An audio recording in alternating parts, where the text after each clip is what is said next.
خان صاحب اللہ ان کو جزائے خیر دے، ایک پٹھان تھے، میرے راستے میں ملے جماعت میں، انہوں نے 2 نصیحتیں کی تھی، وہ آخری نصیحتیں میں آپ کو بھی کرتا ہوں، اس کے بعد دعا کراتے ہیں۔ 2 نصیحتیں اس نے مجھے کی۔ یہ کوٹلی میں اور سعید انور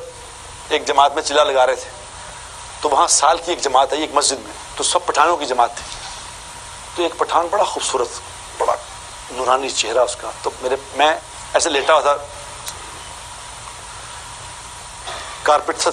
ٹائپ تھا، کارپیٹ ہی کہہ سکتے ہیں اسے، ویسے صف سی تھی وہ، اس پہ لیٹا ہوا تھا، تو اس نے دیکھا کہ اور مجھے کچھ 2-3 لڑکے نا دبا رہے تھے، تو اس پٹھان نے دیکھا، اس نے کہا بزرگ ٹائپ آدمی لگتا ہے، تو اس کو میں اٹھا کے اس نے کہا بابو جی اٹھو تمہیں 2 باتیں بتاؤں بڑی قیمتی۔ میں نے کہا پٹھان آدمی ہے کیا بتائے، ہم کیا سمجھتے تھے پٹھانوں کو، انہوں نے کہا اس نے کیا بتانا ہے، تو میں نے کہا یار لیٹے بتاؤ یار تم کیا بتانا ہے، تو اس کو بھی اس نے کہا، اس کو سمجھ گیا کہ یہ ذرا دماغی طور پہ اتنا ٹھیک نہیں ہے، اس نے کہا کہ بابو صاحب ایک بات تو یہ ہے کہ کبھی تھوڑے سے مزے کے لیے گناہ نہ کرنا، تھوڑے سے مزے کے لیے گناہ نہ کرنا، کیونکہ مزہ ختم ہو جائے گا، گناہ باقی رہ جائے گا۔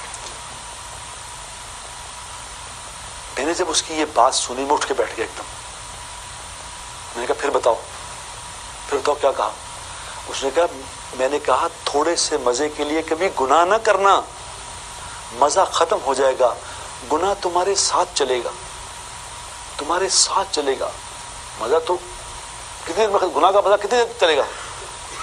وہ ختم ہو جائے گا، پھر گناہ چلے گا، تمہیں کہاں تک چلے گا؟ قبر میں تمہارے ساتھ جائے گا، حشر میں تمہارے ساتھ کھڑا ہوگا، جہنم میں چھوڑ کے آئے گا وہ مزہ۔ میں نے کہا دوسری بات بتاؤ؟ اس نے کہا بابو صاحب دوسری بات یہ ہے کہ کبھی تھوڑی سی مشقت کے خوف سے، کبھی تھوڑی سی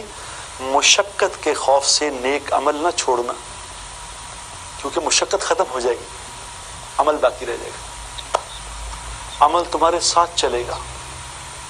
رات کو کبھی اٹھنے کو دل نہ چاہے، نماز پہ تہجد پڑھنے کو دل نہ چاہے، تو یہ یاد کر لینا یہ مشقت ختم ہو جانی ہے، لیکن یہ عمل ساتھ چلے گا، قبر میں ساتھ کھڑا ہوگا، حشر میں ساتھ کھڑا ہوگا، جنت میں چھوڑ کے آئے گا۔